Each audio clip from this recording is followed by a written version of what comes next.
amad dito sa Basilan. Alam ko natigil dahil nga dito sa bagyong Basyang. Pero for yung latest so far, 'di ba? 45 ang umabot na namatay at ang accounted nung ito as of February 4 yan, tapos yung a total of 316 survivors ang accounted. So yan ang latest as of February 8. Bale, yung confirmed death toll 45. Okay, makakausap na ho natin sa linya ng telepono ang isa sa mga survivors ng itong lumubog na MV Tricia Kirstine. At ang pangalan ay si Attorney Aquino sa Gili. Attorney, good morning si Danny Buenafe sa programang Kabayan.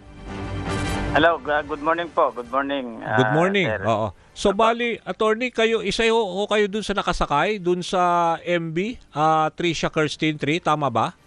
Yes, that's okay, and you were able to be you were able to survive that tragic moment at saka bali isa kayo dun sa 316 na sinasabing survivors. How would you assess yung sitwasyon, yung tulong na ibinibigay sa inyo? Ano bang palagay ninyo?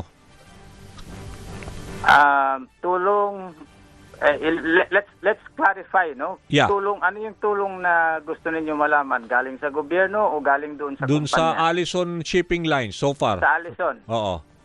Well, ganito. Oo.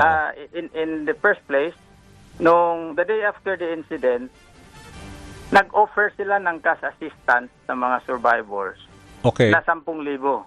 Okay. Each. 10,000. Oo. Each. Okay. Each po yun. Each yun. Okay.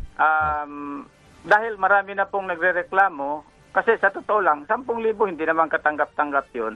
Oo. Marami pong hindi pumunta at hindi tumanggap nung cash assistance nila na 10,000. Okay. So, inakyat nila yung presyo, nag-offer sila ng 100,000 Each? Oh.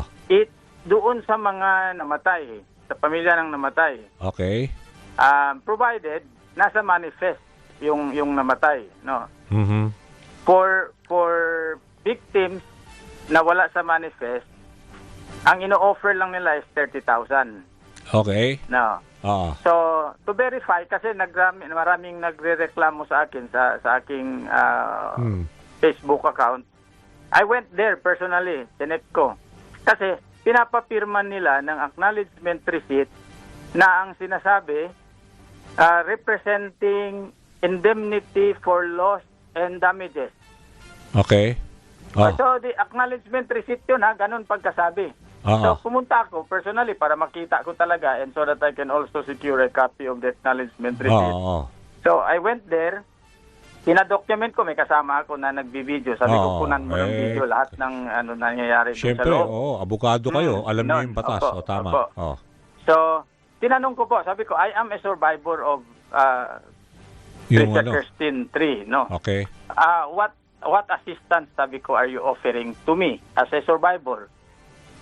Sabi niya, sir, meron kami, kung nasa manifest kayo, magbibigay kami ng 100,000. Kung Okay. wala sa manifest, magbibigay kami ng 30,000. Okay. Sabi ko, anong requirement mo doon sa 100 or 30,000? Okay. Wala, sir, magpapapirma lang kami ng acknowledgement receipt. That you receive the Saka- amount. Ganon. That you receive the amount. Saka, i-validate namin kung nasa manifest po ba o wala. Sabi sige. ko, I think I'm in the manifest. Okay. Connect niya, number 49 ata yung pangalan ko sa manifest. Okay.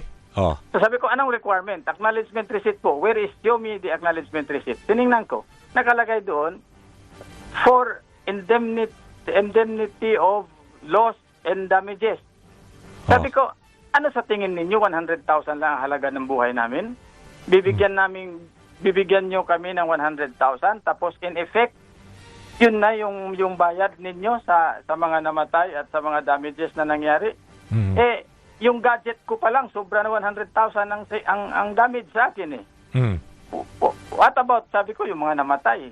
Tingin ninyo, 100,000 lang halaga ng buhay nila? Attorney, bali ang lumalabas, kahit namatayan o yung survivor, parehong halaga, 100,000 ang para ibibigay nila. Ganun ba? Basta nasa manifest. Oh. Mukhang ganun ang kwan eh. Mukhang ganun ang lumalabas. Mukhang ganun. Basta nasa manifest. 100 kung nasa manifest, 30,000 kung wala. So, kinuwestiyon nyo halaga? Ko po, sabi ko, this is already a waiver. Sabi ko, this is not an ordinary acknowledgement receipt. Waiver ito. Oo, Ayoko, sabi okay ko, ka na. ayoko mag-waive. I will pursue my right. Sabi ko, we will press charges against your company. Okay? Oh, Oh. pag ayoko, sabi ko, pumirma ng acknowledgement receipt na yan, wala kayong i-offer na assistance sa akin as a survivor. Oh. Sabi niya, meron naman, sir. Magkano? 10,000. Sabi ko, anong requirement mo sa 10,000? Sabi niya, wala. Sige, wala pala. Sige, give me your 10,000. Naka-receive ako, nakatanggap ako ng 10,000. Pero actually, ang intention ko lang is ma-document ko yung process. Yung ibig sabihin yung 10,000, binigyan ka para lang doon sa waiver? Parang ganon? Hindi naman, walang pinirmahan. Walang pinirmahan na waiver. Purely. Basta kinu-question mo lang yung amount. Okay? Opo, okay. So, from there, napansin ko, meron ding table for city disaster and city social welfare. So, pinuntahan ko. Sabi ko kayo, you are part of the government. Ano kako ang assistance na binibigay niyo sa mga survivors? Okay. Opo. Sabi niya, sir, punta ka muna doon kay Allison.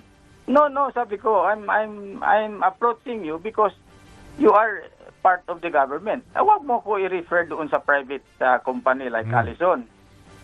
Sige sir. Noong nag-iingay na ako, siguro napansin na nila na ako yung abogado na kasama doon sa nalunod na barko.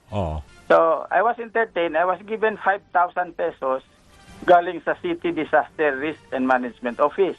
Ng Basilan? Tapos yung City Basilan? Social Welfare naman, nagbigay ng mga pagkain. May isang sakong bigas, may mga food items na binigay. Sabi ko, ang napansin ko lang, sabi ko, why are you housed in the same building, in the same government building with Allison? A private company yan.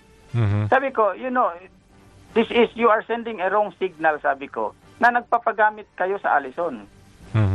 So, kasi mai-impluwensyahan ng Allison ng gobyerno. Parang ganun ang feeling nyo. Yung city mayor ng Zamboanga, he is married to one of the shareholders of Allison Company. May conflict. So may conflict talaga.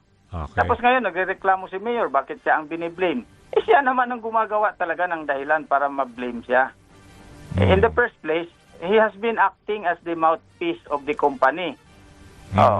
Sabi ko nga, I think the good mayor ng Zamboanga City? Zamboanga City po. Okay. Zamboanga City. Okay. Sabi ko, the good mayor should already define his role.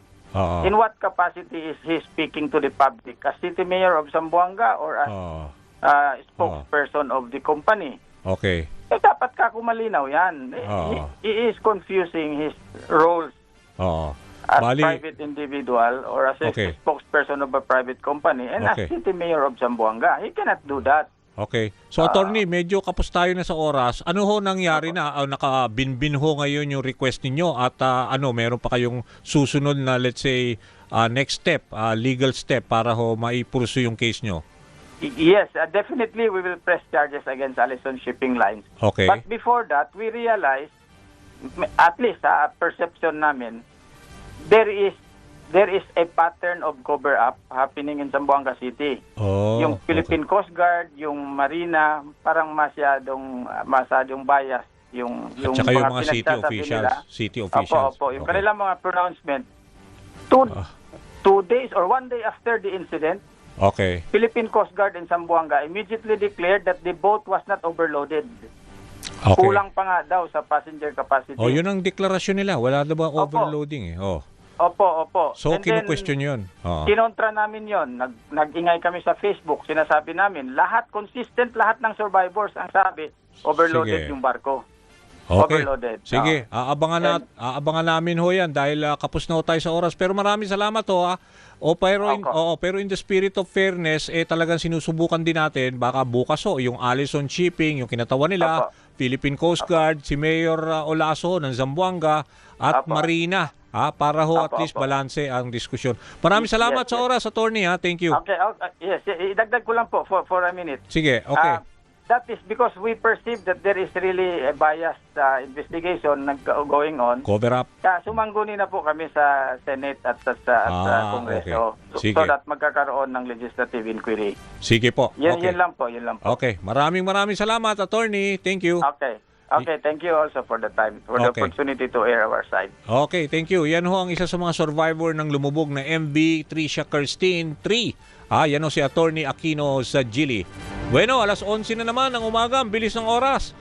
Thank you very much. Ako po si Danny Buenafe para sa programang Kabayan at thank you sa 9,000 viewers natin sa official YouTube channel.